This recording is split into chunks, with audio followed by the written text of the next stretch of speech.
เจริญพรท่านสาธุชนทั้งหลายวันนี้เราก็จะได้มีการถ่ายทอด Can you move to great ถ่ายทอดการเรียนธรรมะจากวัดพุทธปัญญาสู่ท่านสาธุชนทั้งหลายธรรมะภาคภาษาอังกฤษที่เราจะเรียนกันในวันนี้เรียนกันเรื่องบุญก็เชิญทุกท่านติดตามได้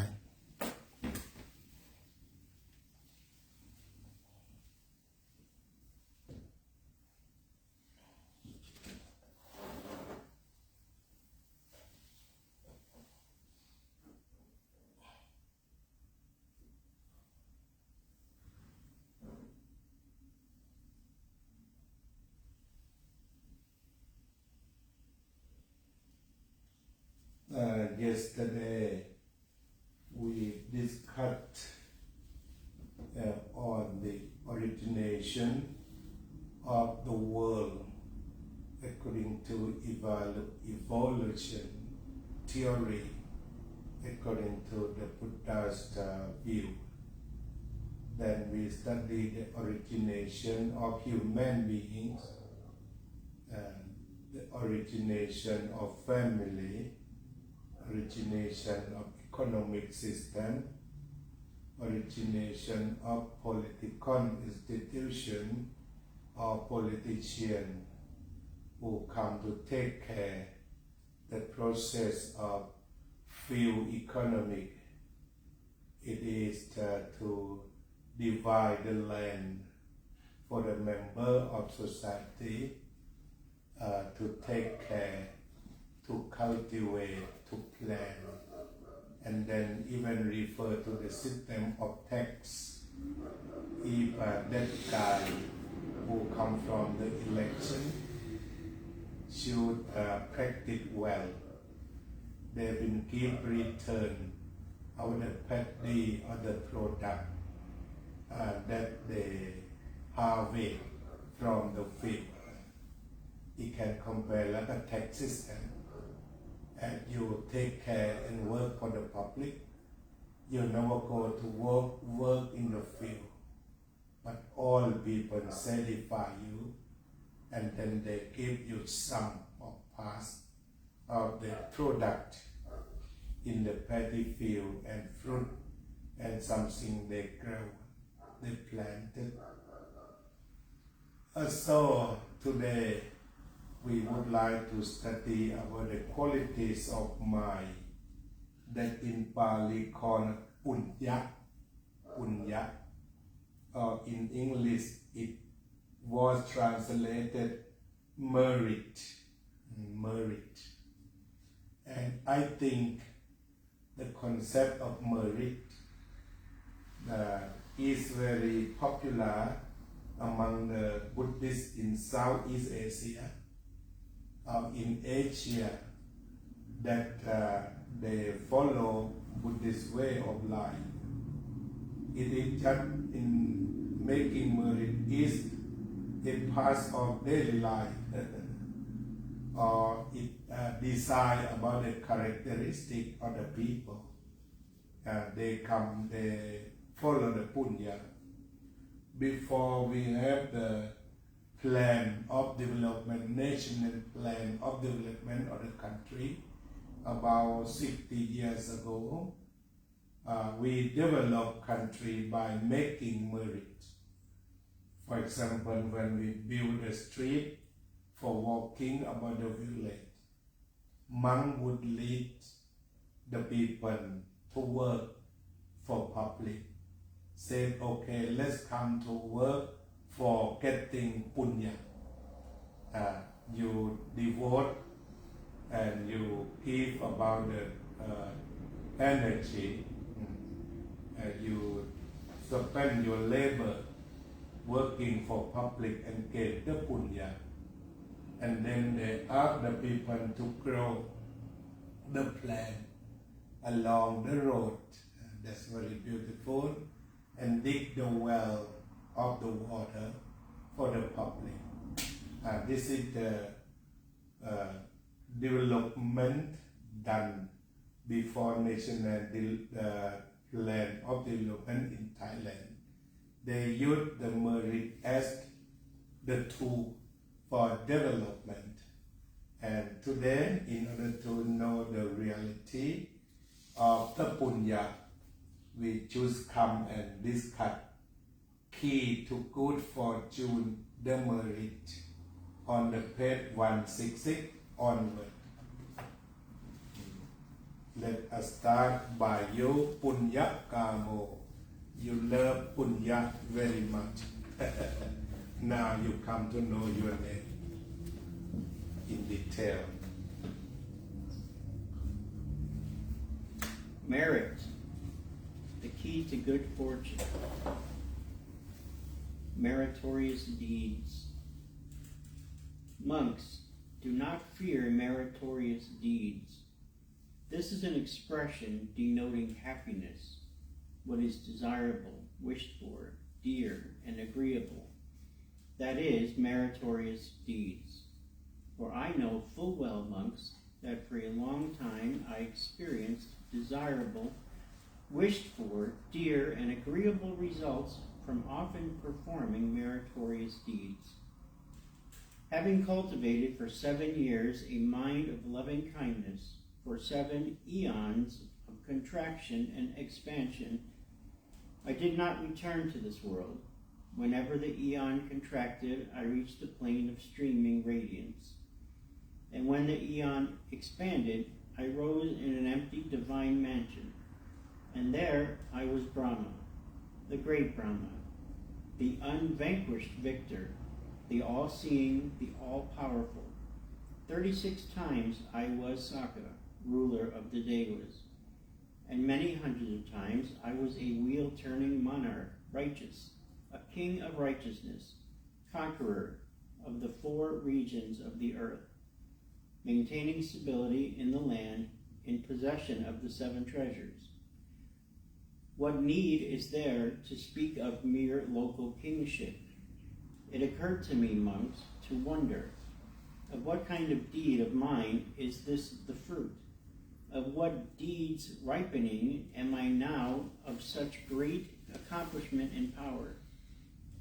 And then it occurred to me, it is the fruit of 3 kinds of deeds of mine, the ripening of 3 kinds of deeds that I am now of such great accomplishment and power, deeds of giving, self-mastery, and of refraining. The 3 bases of merit. There are, O monks, 3 bases, 3 ways of making merit. What 3? There are ways of making merit by giving, by moral discipline, and by the development of meditation. There is a person who has practiced the making of merit by giving only to a limited degree. And likewise, to a limited degree, he has practiced the making of merit by moral discipline. But he is not undertaking the making of merit by meditation. With the breakup of the body after death, he will be reborn among humans in an unfavorable condition. Another person has practiced the making of merit by giving as well as by moral discipline to a high degree. But he has not undertaken the making of merit by meditation. With the breakup of the body after the death, he will be reborn among humans in a favorable condition. Or he will be reborn in the company of the Devas of the 4 great kings. And there the 4 great kings who had practiced to a very high degree the making of merit by giving and by moral discipline surpass the day. I'm going to read that sentence again. Or he will be reborn in the company of the Devas of the 4 great kings, and there the 4 kings who had practiced to a very high degree the making of merit by giving and by moral discipline surpass the Devas of their realm in 10 respects: in divine lifespan, divine beauty, divine happiness, divine fame, divine power, and in divine sights, sounds, smells, tastes, and touches. Or he will be reborn in the company of the Tawatisma Devas, And there Saka, ruler of the Devas, who had practiced the making of merit by giving and by moral discipline to a very high degree, surpasses the Devas of their realm in 10 respects. In divine lifespan, divine beauty, divine happiness, divine fame, divine power, and in divine sights, sounds, smells, tastes, and touches. These monks are the 3 ways of making merit. The best kinds of confidence.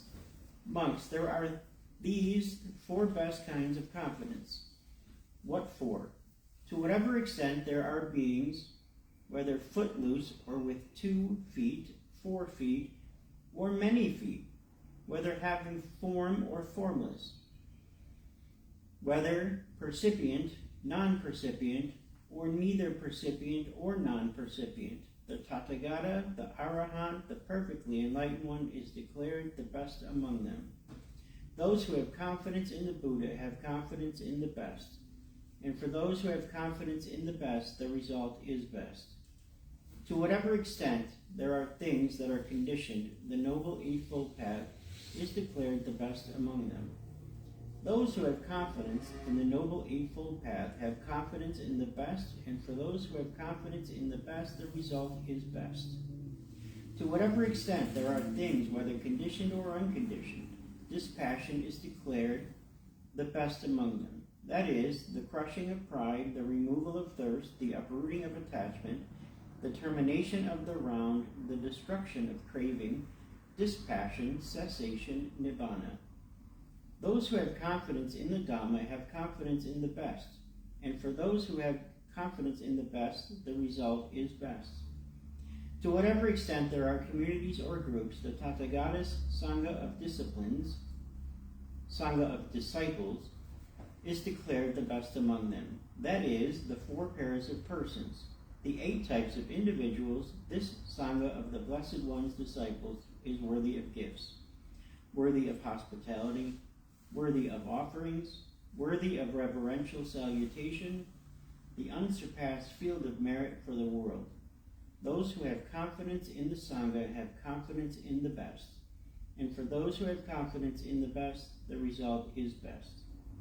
For those who have confidence as the best, for those who understand the best Dhamma, for those who have confidence in the Buddha, the unsurpassed one worthy of offerings, for those who have confidence in the Dhamma, in blissful dispassion, perfect peace, for those who have confidence in the Sangha, the field of merit unsurpassed, for those giving gifts to the best kind of merit increases, lifespan increases, beauty and fame, good reputation, happiness, and strength, whether he become a Deva or a human being.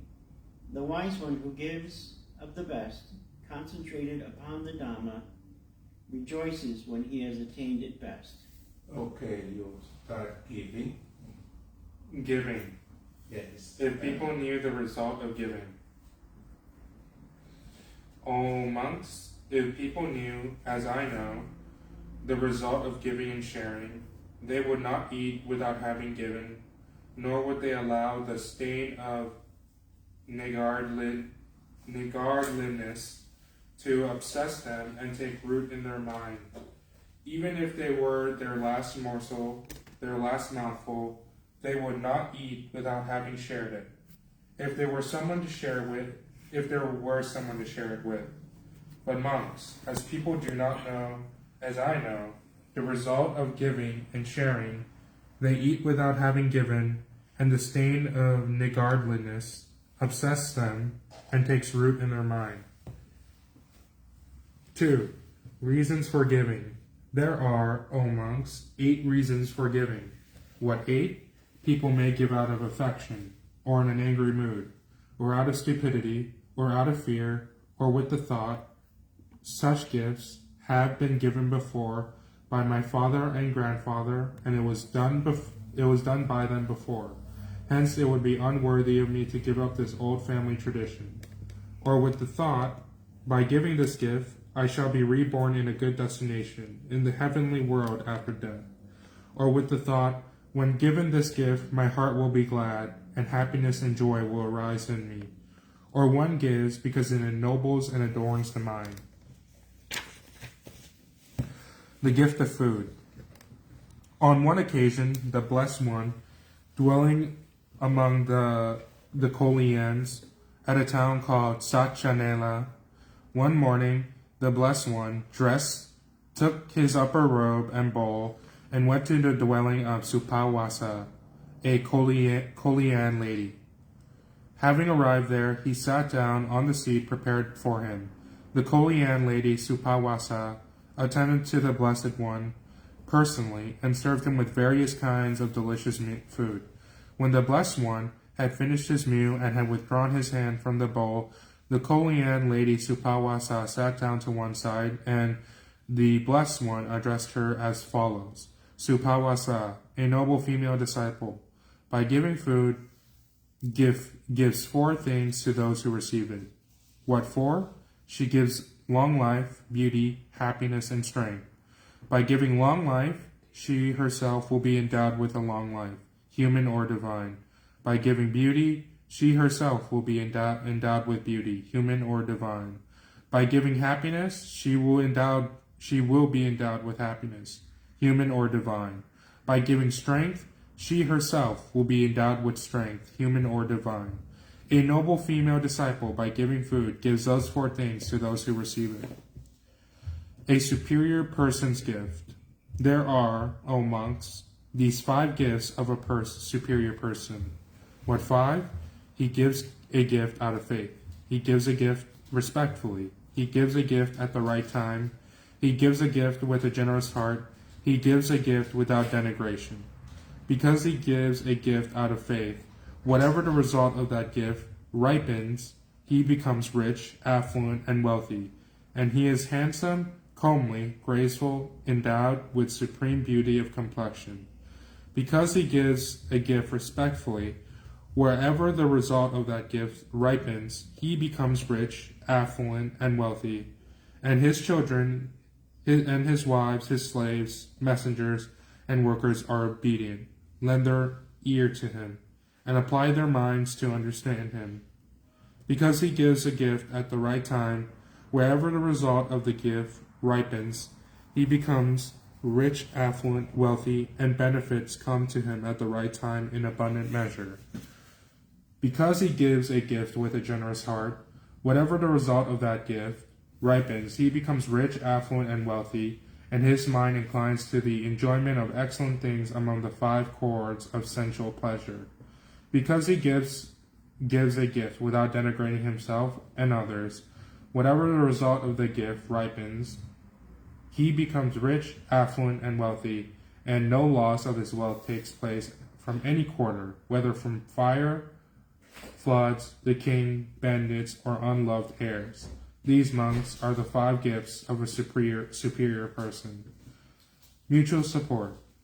Monks, Brahmins, and householders are very helpful to you. They provide you with the requisites of robes, alms, food, lodgings, and medicine in times of sickness. And you, monks, are very helpful to the Brahmins and householders, as you teach them the Dhamma that is good in the beginning, the middle, and the end, with the correct meaning and wording, and you proclaim the spiritual life in its fulfillment and complete purity. Thus, monks, this spiritual life is lived with mutual support for the purpose of crossing the flood and making a complete end of suffering. Rebirth on account of giving. There are, O monks, 8 kinds of rebirths on the account of giving. What 8? Here, monks, a certain person makes a gift to an ascetic or Brahmin, offering him food, drink, clothing, and vehicles, garlands, scent, and unguents, bedding, lodging, and lighting. In making the gift, he hopes for a reward. He now notices affluent nobles, Brahmins, or householders enjoying themselves, provided and furnished with the 5 objects of sensual pleasure.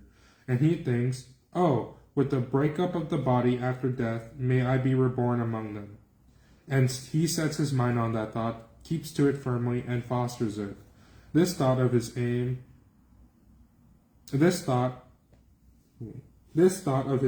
at what is low, and if not developed to what is higher, it would lead him to such rebirth. With the breakup of the body after death, he will be reborn among affluent nobles, Brahmins, or householders. This, however, I declare only for the morally pure, not for the immoral, for it is due to his purity, monks, that the heart's desire for the morally pure succeeds. Then again, a certain person makes a gift to an ascetic or a Brahmin, offering him food or lighting. In making the gift, he hopes for a reward. He now hears of the long life, the beauty, and the great happiness of the Tewas in the realm of the four great kings, the Tawatisma, ทาวติงสะตาวติงสะโอเค Tawatimsa, โอเค Tewas, and the Yama Tewa, Yama Tewas, and the Tusita Tewas. The other Tewas who delight in creating, the Tewas who wield power over others' creation, and he wishes to be reborn among them. He sets his mind out on that thought, keeps to it firmly, and fosters it. This thought of his aims at what is low, and if not developed to what is higher, it will lead him to such a rebirth.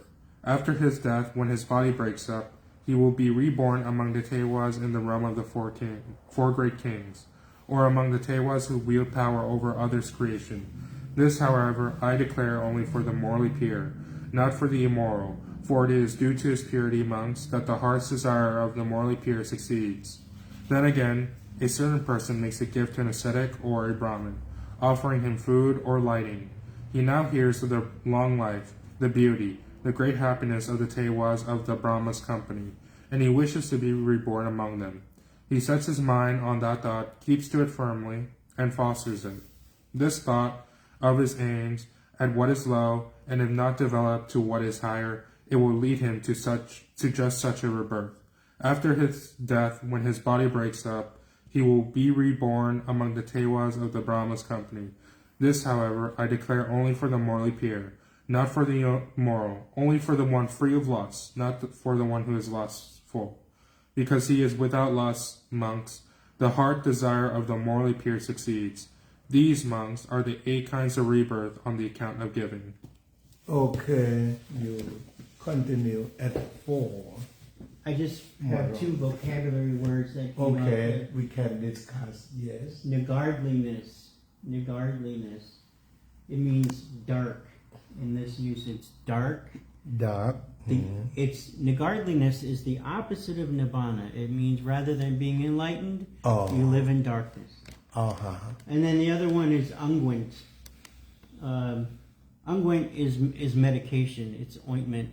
It's a salve. It's anything used. It's one kind of dana. Yes. That means medicine. It's one of the requisites for monks, medicine.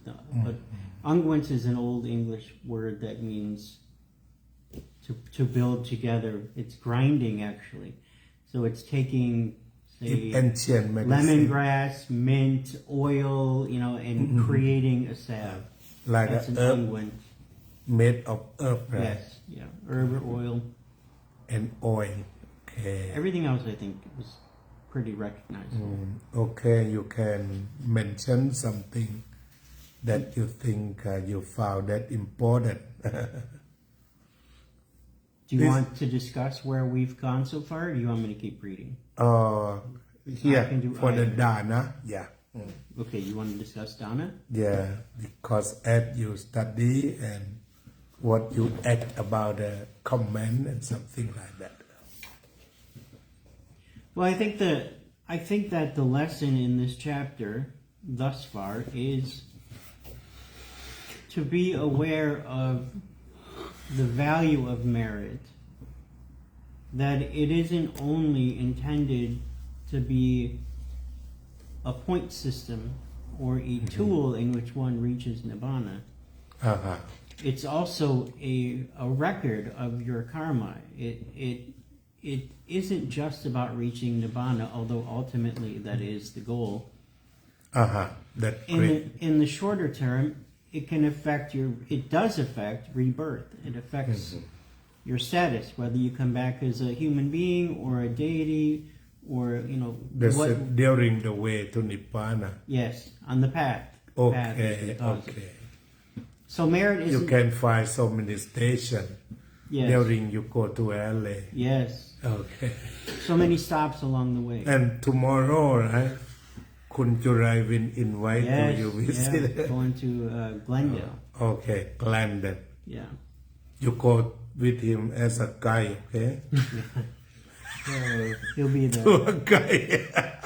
Okay, go on. Interesting. So dana is discussed in this way in this chapter as just one of many ways to make merit. Yeah, just one. Just one okay. way. This is the first, and we have This so many mentions ways. the unguent, which is monk's medication, which is one of the 4 requisites. But the greatest dana, as we know, is Dhamma. Dhamma. The Yeah. gift of Dhamma is the Dhamma greatest dana. gift. We've said that probably 1 million times. Dhamma dana is the greatest gift. To give, Right, there is no greater gift. But for lay people to provide the 4 requisites, medication is one of those 4 requisites. So I think that the overall arch in this writing is to remember merit is not just about reaching Nibbana. There are shorter term effects of Nibbana. Although Nibbana is the ultimate goal for all Buddhists, in the shorter term, living a good life, being generous, Right. showing loving kindness, being compassionate, showing Make empathy, peaceful society. right speech, Peaceful. right action, right effort. Everything that we do matters. As he mentioned first, among all things, the noble eightfold path, great excellent, right? Yes, Okay. exactly. Okay, go on morality. Moral discipline, Yeah. the 5 precepts. There are, O monks, 8 streams of merit, streams of the unwholesome nourishments of happiness. There are heavenly ripening in happiness, conducive to heaven, and that lead to whatever is wished for, loved and agreeable, to one's welfare and happiness. What are the 8? Here, monks, a noble disciple has gone for refuge to the Buddha. This is the first stream of merit, stream of the wholesome nourishment of happiness. That is heavenly, ripening in happiness, conducive to heaven, and that leads to whatever is wished for, loved and agreeable to one's welfare and happiness. Further, a noble disciple has gone for refuge to the Dhamma. This is the second stream of merit. That leads to whatever is wished for, loved and agreeable to one's welfare and happiness. Further, a noble disciple has gone for refuge to the Sangha. This is the third stream of merit. That leads to whatever is wished for, loved and agreeable to one's welfare and happiness. There are further, monks, these 5 gifts, pristine, of long-standing, traditional, ancient, unadulterated, and never before adulterated, that are not being adulterated and that will not be adulterated, not despised by wise ascetics or Brahmins. What are these 5 gifts? Here, monks, a noble disciple gives up the destruction of life and abstains from it. By abstaining from the destruction of life, the noble disciple gives to immeasurable beings freedom from fear, hostility, and oppression. By giving to immeasurable beings freedom from fear, hostility, and oppression, he himself will enjoy immeasurable freedom from fear, hostility, and oppression. This is the first of those great gifts and the 4th stream of merit. Furthermore, monks, a noble disciple gives up the talking of what is not given and abstains from it. By abstaining from taking what is not given, the noble disciple gives to immeasurable beings freedom from fear. This is the second of those great gifts and the 5th stream of merit. Furthermore, monks, a noble disciple gives up sexual misconduct and abstains from it. By abstaining from sexual misconduct, the noble disciple gives to immeasurable beings freedom from fear. This is the 3rd of those great gifts and the 6th stream of merit. Further, monks, a noble disciple gives up false speech and abstains from it. By abstaining from false speech, the noble disciple gives to immeasurable beings freedom from fear. This is the fourth of those great gifts and the seventh stream of merit.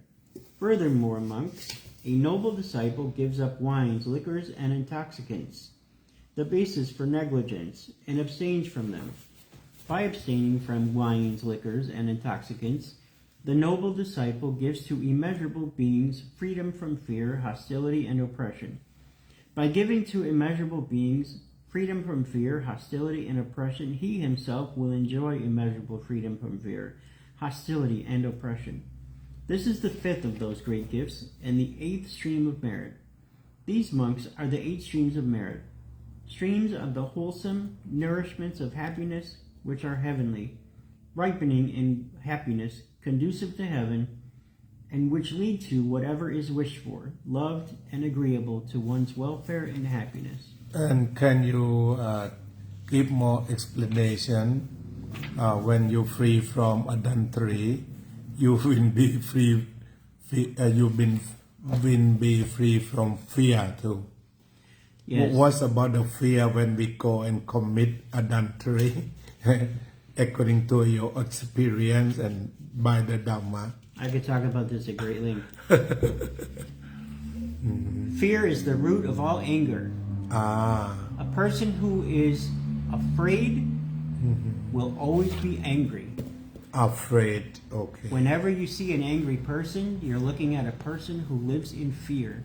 Because anger is nothing more than the misunderstanding of truth. When we understand the truth, we don't get angry because we see things as they really are. And so wars and violence and incompassionate acts, hostility, all hostility.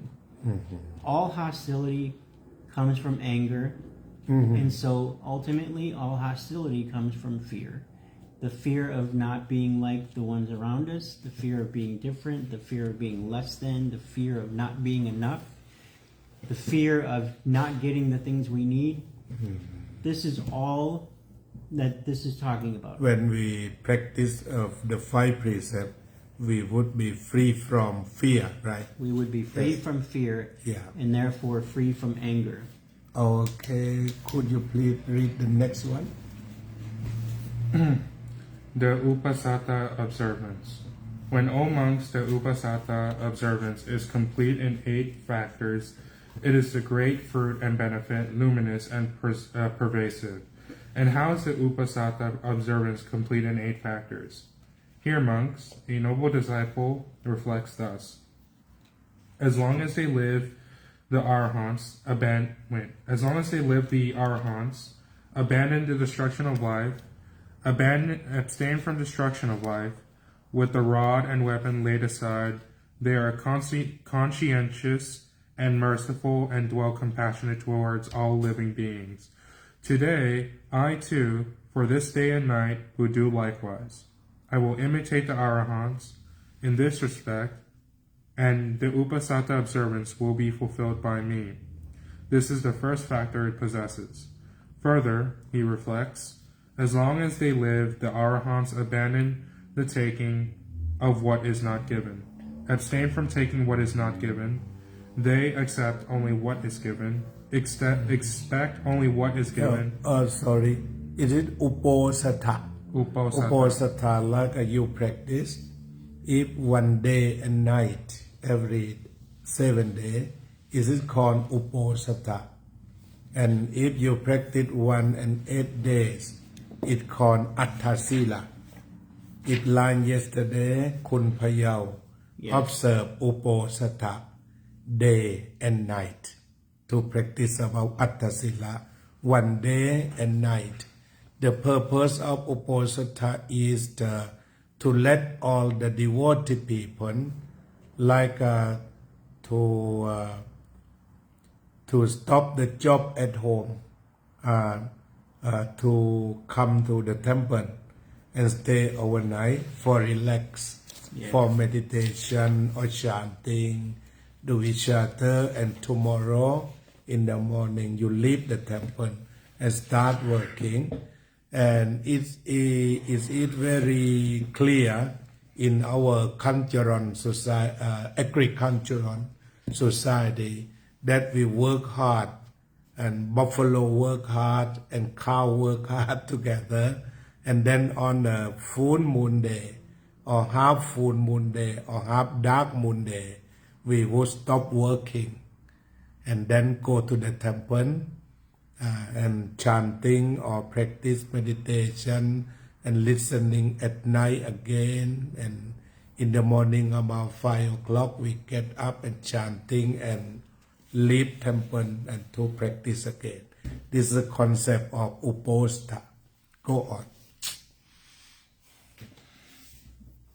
Okay, I'm just going to start at the beginning.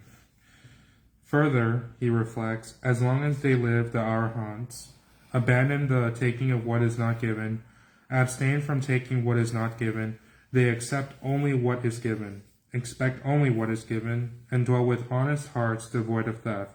Today I too, for this day and night, will do likewise. This is the second factor I possess. Yeah, it says for this day and night. That's uposatha, Right. Okay.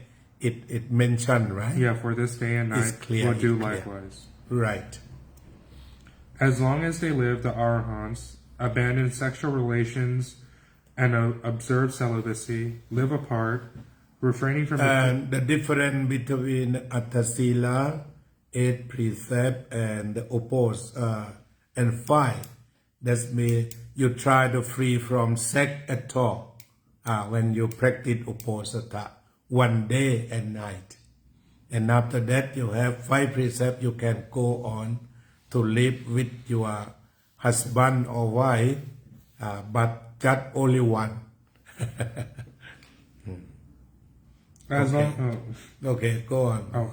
As long as they live, the arahants abandon sexual relations and observe celibacy, living apart, celibacy, celibacy, living apart, refraining from the coarse practice of sexual intercourse. Today I too, for this day and night, will do likewise. This is the third factor it possesses. As long as they live, the arahants abandon false speech, abstain from false speech. They are the speakers of truth, adherents of the truth, trustworthy and reliable, no deceivers of the world. Today I too, for this day and night, will do likewise. This is the fourth factor it possesses. Okay.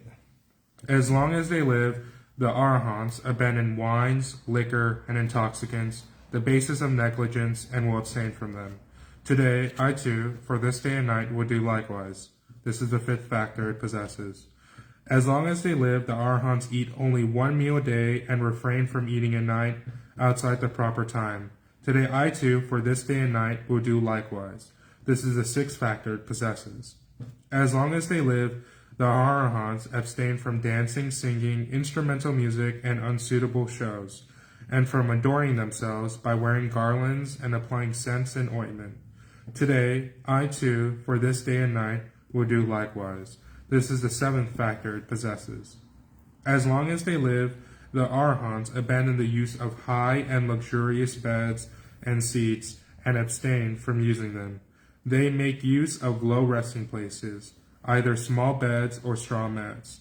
Today I too, for this day and night, will do likewise. I will imitate the arahants in this respect, and the uposatha observance will be fulfilled by me. This is the eighth factor it possesses.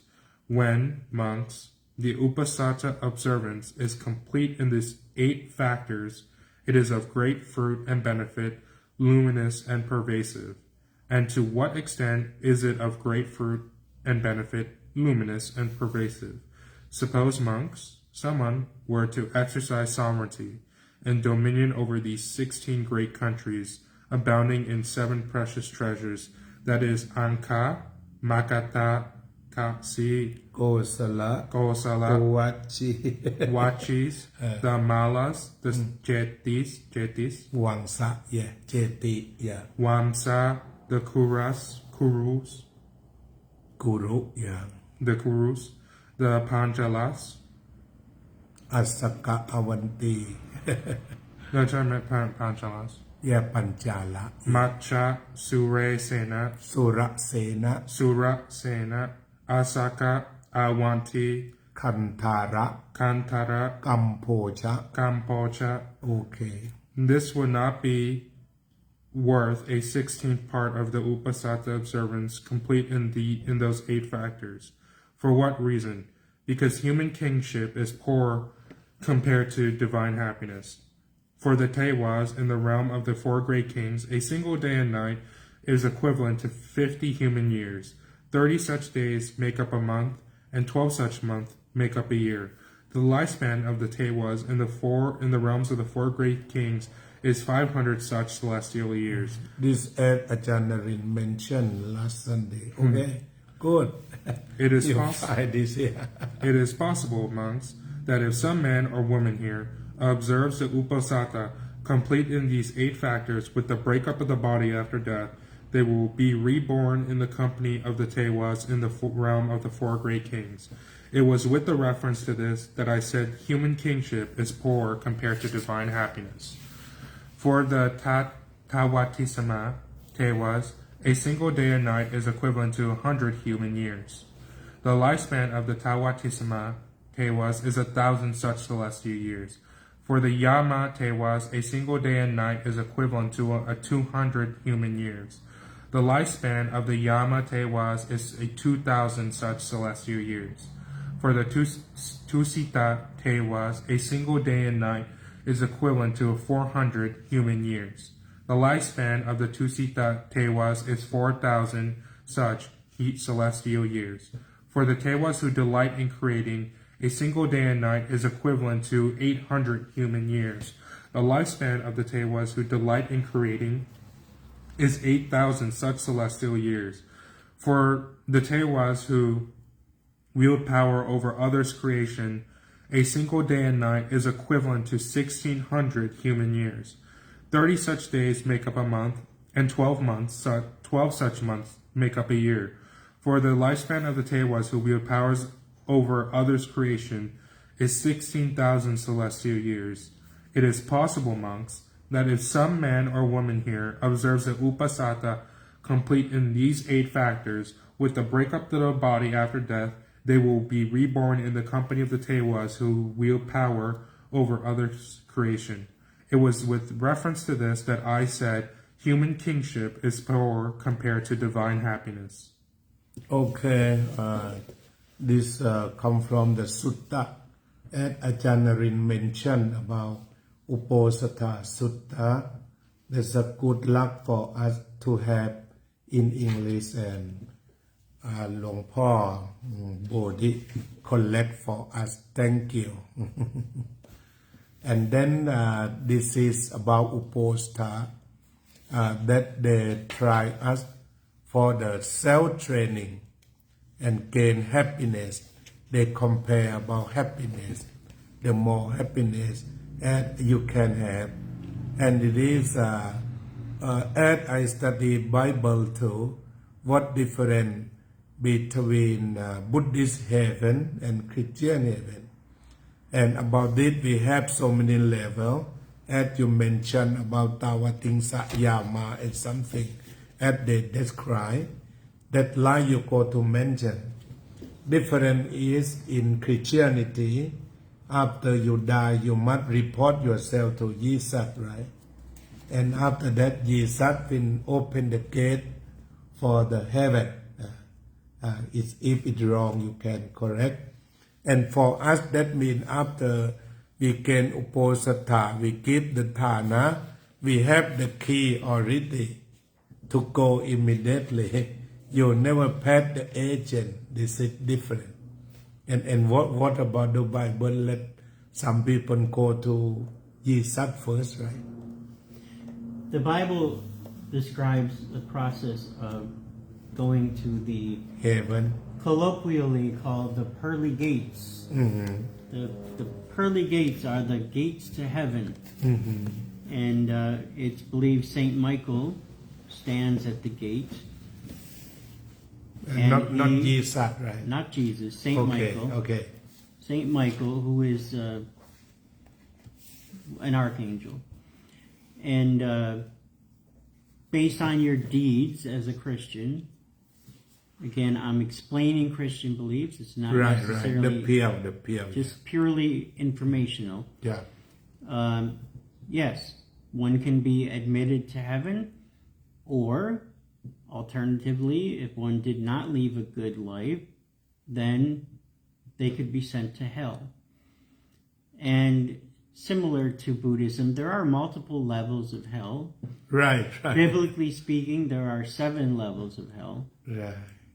There's also something called purgatory, which is in between. You're not quite good enough to get into heaven. You're not quite bad enough to go to hell. So you're left in purgatory for a little while, where you can attempt to redeem yourself. And Redeem. Redemption. Redemption. Part of Christianity is redemption. And get the forgiveness. Yes. Okay. But it does parallel Buddhism in that there are levels. There are ways to improve your status.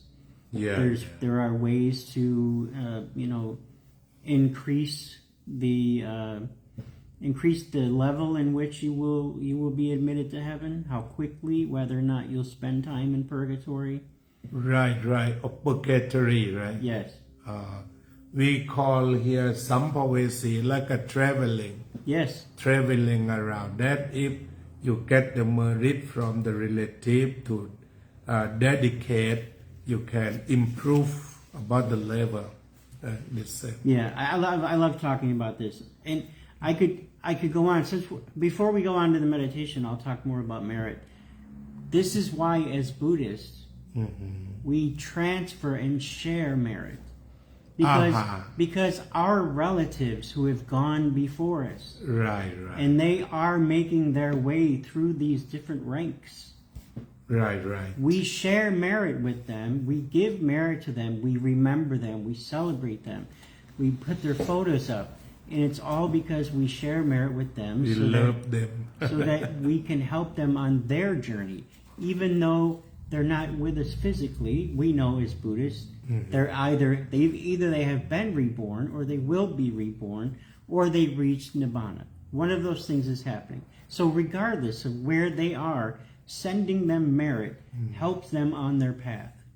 And that's the reason why Buddhists so diligently remember the dead, because they're not really dead. They're just in another realm. Yeah, not really dead. Not really dead. Yes. They're just on their way to wherever it is they're going on their path.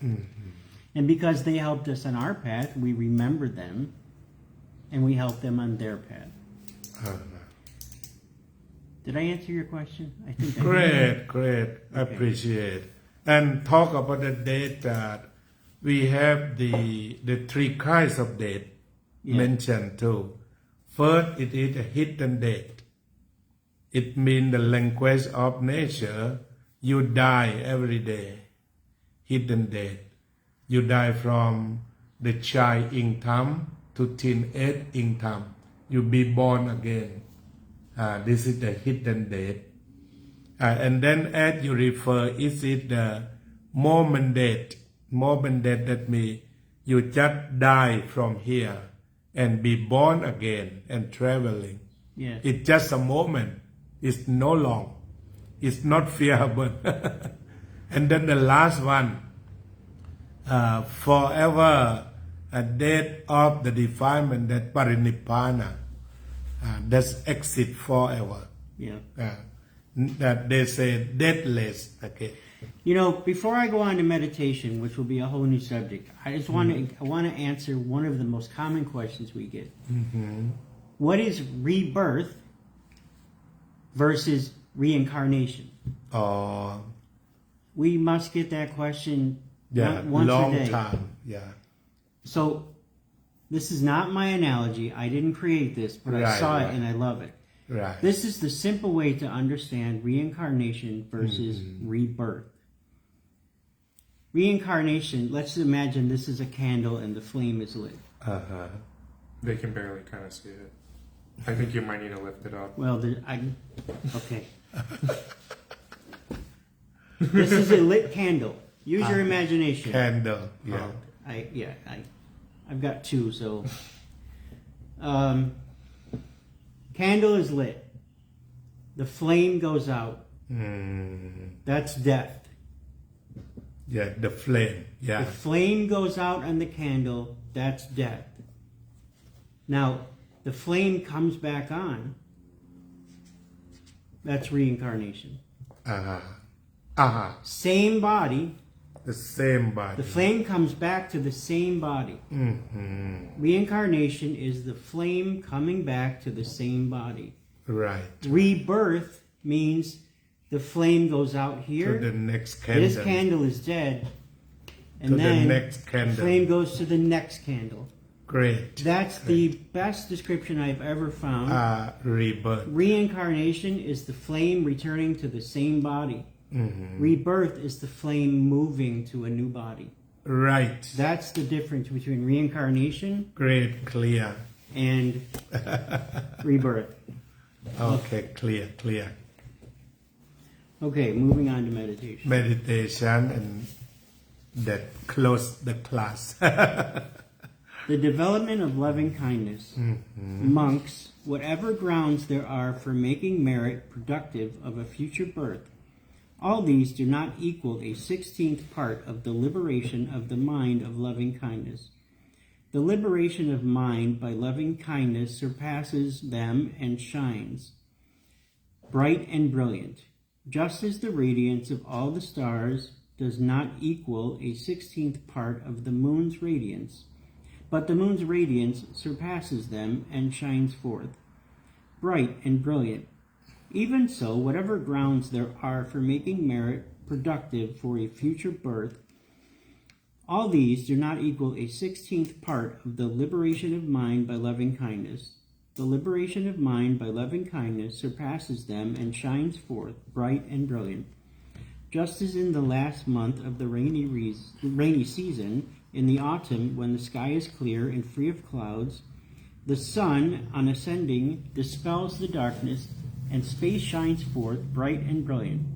Even so, whatever grounds there are for making merit productive of a future birth, all these do not equal a 16th part of the liberation of mind of loving kindness. The liberation of mind by loving kindness surpasses them and shines forth bright and brilliant. And just as in the night, at the moment of dawn, the morning star shines forth bright and brilliant, even so, whatever grounds there are for making merit productive of a future birth, all these do not equal a 16th part of the liberation of mind by loving kindness. The liberation of mind by loving kindness surpasses them and shines forth bright and brilliant. The four divine abodes. The Brahmin, student Subha, Todeya's son, said to be the Blessed One, Master Gotama, I have heard that the ascetic Gotama knows the path to the company of Brahma. What do you think, student? Is the village of Nalakara near here, not far from here? Yes, sir, the village of Nalakara is near here, not far from here. What do you think, student? Suppose there a man born and raised in the village of Nalakara, and as soon as he left Nalakara, they asked him about the path to the village. Would that man be slow or hesitant in answering? No, Master Gotama. Why is that? Because the man has been born and raised in Nalakara and is well acquainted with all the paths to the village. Still, a man born and raised in the village of Nalakara might be slow or hesitant in answering when asked about the path to the village. But a Tathagata, when asked about the Brahma world or the way leading to the Brahma world, would never be slow or hesitant in answering. I understand Brahma, and I understand the Brahma world, and I understand the way leading to the Brahma world, and I understand how one should practice to be reborn in the Brahma world. Master Gotama, I have heard that ascetic Gotama teaches the path to the company of Brahma. It would be good if Master Gotama would teach the path to the company of Brahma. Then, student, listen and attend closely to what I shall say. Yes, sir, he replied. The Blessed One said thus, What, student, is the path to the company of Brahma? Here a monk dwells, pervading one quarter with a mind imbued with loving kindness. Likewise, the second likewise the third, likewise the fourth, so above, below, around, and everywhere. And to all, as to himself, he dwells, pervading the all-encompassing world with a mind imbued with loving kindness, abundant, exalted, immeasurable, without hostility and without ill will. When the liberation of mind by loving kindness is developed in this way, no limiting action remains there, none persists there. Just as a vigorous trumpeter could make himself heard without difficulty in the four quarters, so too, when the liberation of mind by loving kindness is developed in this way, no limiting action remains there, none persists there. This is the path to the company of Brahma. Again, a monk dwells pervading one quarter with a mind imbued with compassion, with a mind imbued with altruistic joy, with a mind imbued with equanimity. Likewise the second, likewise the third, likewise the fourth, so above, below, around, and everywhere.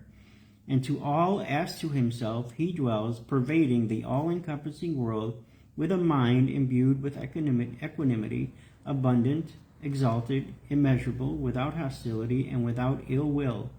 When the liberation of mind by equanimity is developed in this way, no limiting action remains there, none persists there.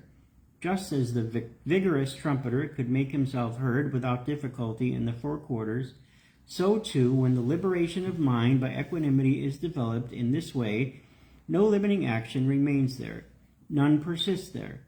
This too is the path to the company of Brahma. The Buddha said to Anathapindika, in the past householder there was a Brahmin named Walama.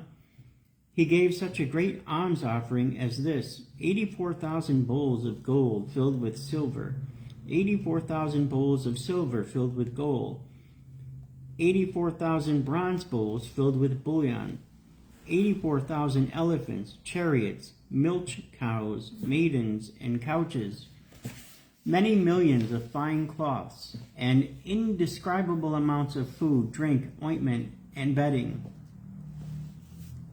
As great as was the alms offering that the Brahmin Walama gave, it would be even more fruitful if one would feed a single person possessed of right view. As great as the Brahmin Walama's alms offering was, and though one could feed 100 persons possessed of right view, it would be even more fruitful if one would feed a single once-returner.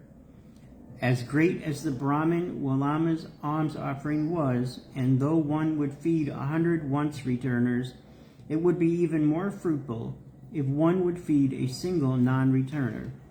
As great as the Brahmin Walama's alms offering was, and though one could feed 100 non-returners, it would be even more fruitful if one would feed a single arahant. As great as the Brahmin Walama's alms offerings was, and though one would feed 100 arahants, it would be even more fruitful if one would feed a single Punyakamo. As great as the Brahmin Walama's alms offering was, and though one would feed 100 Punyakamo's, it would be even more fruitful if one would feed a single perfectly enlightened Buddha. It would be even more fruitful if one would feed the Sangha of monks, headed by the Buddha, and build a monastery for the sake of the Sangha of the four quarters. It would be even more fruitful if, with a trusting mind, one would go for refuge to the Buddha, the Dhamma, and the Sangha, and would undertake the 5 precepts, abstaining from destruction of abstaining from the destruction of life, from taking what is not given, from sexual misconduct, from false speech, and from the use of intoxicants. As great as all this might be, it would be even more fruitful if one would develop a mind of loving kindness, even for the lifetime it takes to pull a cow's udder. And as great as all this might be, it would be even more fruitful still if one would develop the perception of impermanence, just for the time it takes to snap one's fingers. Enough, yeah. Thank you. So, according to the story, if you give a lot of dana, but the fruit is less than to come to preserve 5 precepts, So come to yourself, practice yourself, train yourself. But you can offer thana, that's good, that's okay. But better than for you to come to preserve 5 precepts and meditation or realization of impermanent and non-durant and non-self or anicca, dukkha, anatta. It is a great meditation or the great sermon given by the Buddha for us to come and have self-training for liberation. Liberation is greater than anything result. Yes. Okay, today we choose to stop class now and help Ajahn Dr. Rin prepare the place to dedicate about the merit to someone who lost their relatives. They would come about 11 or something like that. So we would be ready at 11 o'clock for morning chanting. Okay, homemade to the triple gem.